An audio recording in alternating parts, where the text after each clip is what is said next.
எந்த அளவு நல்ல நியூட்ரியன்ஸ் இருக்கோ அதில் ஆன்டி நியூட்ரியன்ஸும் இருக்குது. ஆன்டி நியூட்ரியன்ஸ்னால் சத்து மாவு கஞ்சி உங்களுக்கு ரொம்ப கெட்டியாக, அதாவது கஞ்சியாக தண்ணி ஊற்றி டயபெட்டிஸ் சாப்பிடக்கூடாது. இப்போ சில டாக்டர்ஸ்லாம் சொல்லுவாங்க, நீங்கள் மில்லட் சாப்பிடாதீங்க, உங்களுக்கு தைராய்டு வந்துடும் அப்படின்னு. ஸோ இந்த 3 விஷயம் பண்ணால் தைராய்டு வராது. நலம் வாழ 2.0 இந்த எபிசோடில் நம்ம சிறுதானியங்களை பற்றி பார்க்க போகிறோம். இப்போ பார்த்திங்கன்னா போன வருஷம் இன்டர்நேஷ்னல் இயர் ஆஃப் மில்லட்ஸ் அப்படின்னு யூஎன்லேயே அனௌன்ஸ் பண்ணிட்டாங்க. ஆனால் மில்லட்ஸில் ஹையஸ்ட் ப்ரொடியூஸ், அதாவது நம்ம வளர்க்குறது ஹையஸ்ட் எங்கே அப்படின்னு பார்த்தா இந்திய நாடு தான். நம்ம பாரம்பரியமாக நிறைய மில்லட்ஸ் இருந்தது, இப்போ நிறைய குறைஞ்சிட்டே கூட வருது. ஆனால் இருக்கிறதையாவது நம்ம சாப்பிட்டா ரொம்ப நல்லது. இப்போ சவுத்தில் பார்த்திங்கன்னா கேழ்வரகு, கம்பு, அப்புறம் நீங்கள் பல விதமாக சாமை, வரகு, குதிரைவாலி, தெனை, இந்த மாதிரி பல விதமாக கிடைக்குது. பட் மில்லட்ஸ் அப்படின்னு எடுத்தால் நீங்கள் நான் சொல்ல போகிற 3 விஷயத்தில் ஏதாவது ஒன்று கட்டாயம் செஞ்சுட்டு தான் அதை யூஸ் பண்ணணும். இப்போ பார்த்திங்கன்னா ஒன்று வெறும்னா வறுக்கணும். அந்த காலத்தில் ரவை வாங்கிட்டு உடனே வறுத்து வச்சுருவோம். அதே மாதிரி தான் வெறும்னா வறுத்து எடுத்து வச்சுட்டு அப்புறம் யூஸ் பண்ணலாம். ரெண்டாவது முளை கட்டலாம். ஆனால் முளை கட்டுறது எது கட்ட முடியும்? கேழ்வரகு, கம்பு, தெனை. ஏன்னா இது 3 தான் முழு தானியம். இதே சாமை, வரகு, குதிரைவாலி இதெல்லாம் பாலிஷ்ட் மில்லட்ஸ், அதனால் அதை முளை கட்ட முடியாது. ஸோ அதை ஒன்று வறுக்கணும், இல்லை 3வது என்னென்னா ஃபெர்மெண்ட் பண்ணணும், புளிக்க வைக்கணும். ஸோ எப்படி புளிக்க வைக்கலாம்? ஒன்று நீங்கள் இட்லி தோசைக்கு பதில், அரிசிக்கு பதில் இதை போட்டு 4க்கு 1 ஊற வச்சு அரைச்சி புளிக்க வச்சு அப்புறம் யூஸ் பண்ணணும். Normal method. இல்லை நாங்கள் மாவாக வாங்குகிறோம், நாங்கள் அப்படியே தோசை வாத்துருவோம் அப்படின்னா நீங்கள் அதை கொஞ்ச நாளி தயிர் போட்டு புளிக்க வச்சு ஒரு 1-2 ஹவர்ஸ் முன்னாடியே பண்ண முடிஞ்சோன்னா இன்னும் பெட்டர். இல்லை அட்லீஸ்ட் ½ அன் ஹவர் அதை புளிக்க வச்சுட்டு அப்புறம்தான் யூஸ் பண்ணணும். இது ஏன் அப்படி சொல்கிறீங்க அப்படின்னு சொன்னால், இதில் எந்த அளவு நல்ல நியூட்ரியன்ஸ் இருக்கோ அதில் ஆன்டி நியூட்ரியன்ஸும் இருக்குது. ஆன்டி நியூட்ரியன்ஸ்னால் உடம்புக்கு நல்லது இல்லாத நியூட்ரியன்ஸ். அதை குறைக்கிறதுக்கு நம்மளுக்கு இது ஏதாவது ஒன்று செய்யணும். ரோஸ்டிங், இல்லை ஸ்ப்ரவுட்டிங், இல்லை ஃபர்மெண்டிங். அதாவது வெறும்ன வறுக்கிறது, இல்லைன்னா முளை கட்டுறது, இல்லைன்னா புளிக்க வைக்கிறது. இப்போ பார்த்திங்கன்னா பாரம்பரியமாக என்ன பண்ணுவாங்க, மில்லட்ஸ் அப்படின்னு சொன்னாலே நாங்கள் கம்பஞ்சோறு சாப்பிடுவோங்க, நாங்கள் நைட்டு அது வேக வச்சுட்டு புளிக்க வச்சுட்டு காலையில் அதில் கஞ்சி பண்ணி சாப்பிடுவோம் அப்படின்னு சொல்லுவாங்க. இது எல்லாருக்குமே நல்லது. ஆனால் யாருக்கு டயபெட்டிஸ் இருக்கோ அவங்க கஞ்சியாக சாப்பிட முடியாது. இவங்க அந்த கெட்டியாக சாப்பிடணும். ஸ்பூனில் எடுத்து சாப்பிட்றாப்புல எப்படி இருக்கும்?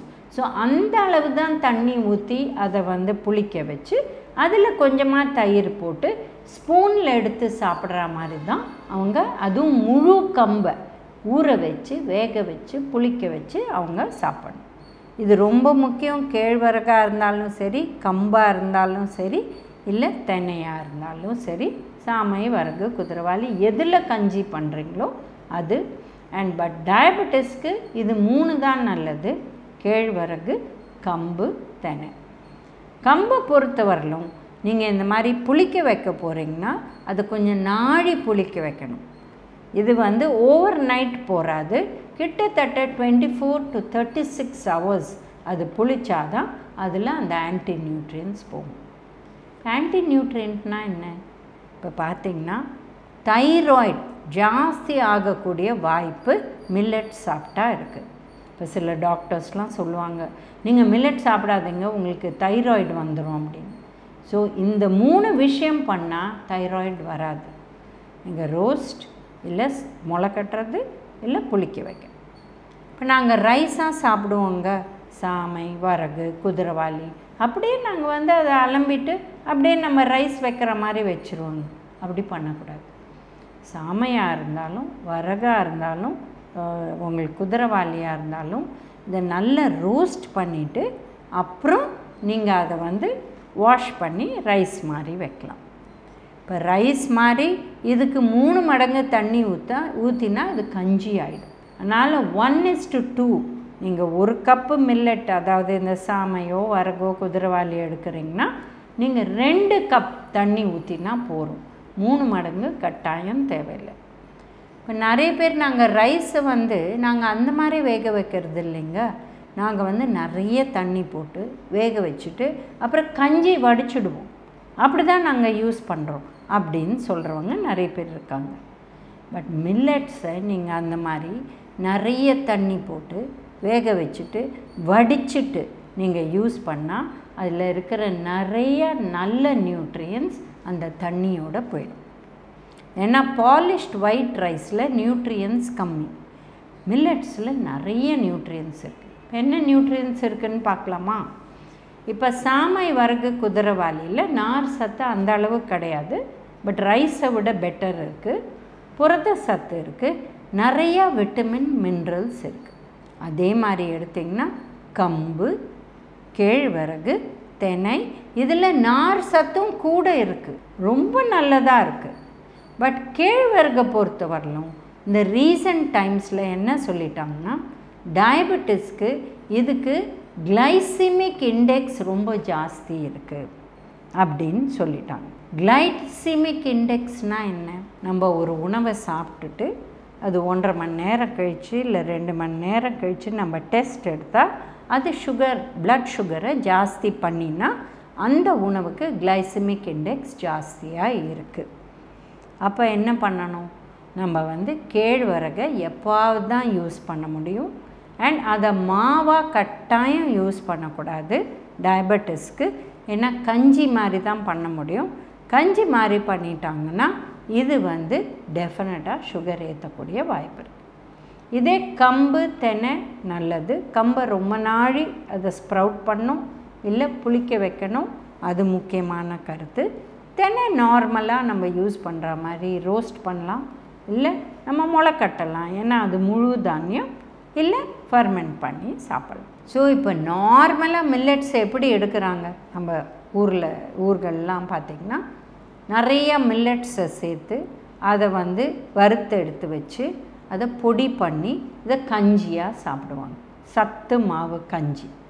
இதில் மில்லட்ஸும் இருக்கும், பருப்பு வகைகள், இந்த பச்சை பயிறு, காராமணி, இந்த ராஜ்மா, கொண்டக்கடலை, கருப்பு கொண்டக்கடலை, பட்டாணி, மஞ்சள் பட்டாணி, பச்சை பட்டாணி எல்லாம் போட்டு வறுத்து இதை பண்ணுவாங்க. பட் இந்த சத்து மாவு கஞ்சி வந்து உங்களுக்கு ரொம்ப வந்து கெட்டியாக, அதாவது கஞ்சியாக தண்ணி ஊற்றி டயபெட்டிஸ் சாப்பிடக்கூடாது.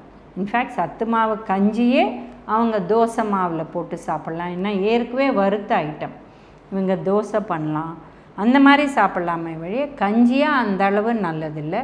பட் என்றைக்கா ஒரு நாள் அவங்க சாப்பிட்ணுன்னா அதையே கெட்டியாக காய்ச்சிட்டு அதை ஸ்பூன் எடுத்து சாப்பிட்லாம். இப்போ வந்து சிறுதானியங்களில் நம்ம என்னென்ன உணவு டிஃபன் ஐட்டம்ஸ் நம்ம பண்ணுவோமோ சவுத் இந்தியாவை எல்லாமே பண்ணலாம். இப்போ பார்த்திங்கன்னா இட்லி மாவு, தோசை மாவு நம்ம ஊற வச்சு அரைச்சி பண்ணலாம். இப்போ பார்த்திங்கன்னா 2 அரிசி 2 சிறுதானியம் முதல்ல யூஸ் பண்ணிக்கோங்க, 1 உளுந்து, அப்புறம் மெதுவாக 3 சிறுதானியம் 1 அரிசி, அதுக்கப்புறம் முழுசாகவே சிறுதானியம் 4 மடங்கு 1 உளுந்து, அந்த மாதிரி யூஸ் பண்ணிட்டு வரலாம். டெஃபினட்டாக புளிக்க வச்சு யூஸ் பண்ணலாம். இப்போ தோசையை பொறுத்த வரலும் கேழ்வரகு மாவு வாங்கி அப்படியே கரைச்சி யூஸ் பண்ணவே கூடாது. டெஃபினட்டாக புளிக்க வைக்கணும், கொஞ்சம் தயிர் போட்டு அட்லீஸ்ட் 1/2 அன் ஹவர், முடிஞ்சால் 1.5 மணி நேரம் கூட புளிக்க வச்சு யூஸ் பண்ணலாம். இப்போ வந்து என்னென்ன பண்ணுறோம் அதை தவிர உப்புமா, சாமை வரகு குதிரைவாலியில் தாராளமாக உப்புமா பண்ணலாம். பொங்கல், இந்த 3 ஐட்டமில் டெஃபினட்டாக பண்ணலாம். ஏன்னா கம்பு இல்லை தென்னையில் பண்ண போகிறீங்கன்னா கொஞ்சம் ஊற வச்சுட்டு அப்புறம் வேக வச்சு பண்ணலாம். இல்லைன்னா பொங்கல் வந்து உங்களுக்கு அந்த அளவு உங்களுக்கு குழச்சலாக வராது. இப்போ குழக்கட்டை மாவு கூட செய்கிறாங்க. எந்த சிறுதானியம் கூட நீங்கள் யூஸ் பண்ணிக்கலாம். அதை ரோஸ்ட் பண்ணிவிட்டு கம்பு மாவு இல்லை தெனை மாவு எந்த மாவு வேணுமோ நம்ம வந்து ரோஸ்ட் பண்ணிவிட்டு கொழக்கட்டை மாவு கூட செய்யலாம், இல்லை பிடி கொழக்கட்டை செய்யலாம். ஸோ நம்ம எல்லா டிஃபன் ஐட்டமும் இப்போ பணிகாரம் அது கூட சூப்பராக வருது. இந்த மாவை அதுவும் நம்மளே ஊற வச்சு இதை வந்து ஆட்டிட்டு அப்புறம் அதை வந்து நல்லா புளிக்க வச்சு பண்ணோன்னா பணிகாரம் ரொம்ப நல்லா வருது எந்த வந்து சிறுதானியத்துலையும். பட் சிறுதானியம் டெய்லி சாப்பிட்லாமா? நிறைய பேருக்கு ஒத்துக்குது, டைஜஷன் நல்லா இருக்குது, அவங்க டெஃபினட்டாக சாப்பிட்லாம். பட் சில பேருக்கு இது டைஜஸ்ட் ஆக மாட்டேங்குது, ஸ்பெசிஃபிக்காக கம்பு இல்லை தெனை. ஸோ அவங்க சாமை வரகு குதிரவாளி அந்த மாதிரி சாப்பிட்டுக்கலாம். இல்லை எந்த மில்லட்டுமே எனக்கு வாரத்தில் ஒரு தடவை இல்லை 2 தடவை தான் சாப்பிட முடியும், இல்லைன்னா எனக்கு ஒத்துக்கலை அப்படின்னு சொல்கிறவங்க நிறையா இருக்காங்க. அவங்க வெறும் ரைஸை ட்ரை பண்ணியிருந்தாங்கன்னா டிஃபன் பண்ணி பார்க்கலாம். ஏன்னா டிஃபனில் அந்த டிஃப்ரென்ஸே தெரியாது, அந்த மாதிரி பண்ணலாம். இல்லை உங்களுக்கு சுத்தமாகவே ஒத்துக்கலை அப்படின்னா வாரத்தில் ஒரு தடவையோ 2 தடவையோ யூஸ் பண்ணிக்காங்க. இப்போ இந்த காலகட்டத்தில் வந்து மில்லட்ஸ் சிறுதானியம் வந்து ரைஸை விட விலை ஜாஸ்தி. அதனால் யாருக்கெல்லாம் முடியுமோ ரெகுலராக யூஸ் பண்ணுங்கள். இல்லை வாரத்தில் ஒரு தடவையோ 2 தடவையோ இதை யூஸ் பண்ணுறதுனால உங்களுக்கு பல பெனிஃபிட் கிடைக்கிறதுனால அதை யூஸ் பண்ணிக்கோங்க. ஏன்னா இது வந்து ஒரு பிரிஞ்சி ரைஸை விட சீப் தான். ஸோ இது ஹெல்த்தியும் இருக்குது. அதனால் அந்த மாதிரி நம்ம மாற்றி யூஸ் பண்ணிக்கலாம். இப்போ லைம் ரைஸ், இந்த கலந்த சாதம், புளி சாதம், தேங்காய் சாதம் எல்லாமே பண்ணலாம் சிறுதானியத்தில். இது சாமை வரகு குதிரவாளியில் ரொம்ப நல்லா வருது, அந்த மாதிரி கூட செஞ்சுக்கலாம். இந்த விஷயங்கள்லாம் ஃபாலோ பண்ணி நலம் வாழ என்னாலும் என் வாழ்த்துக்கள்.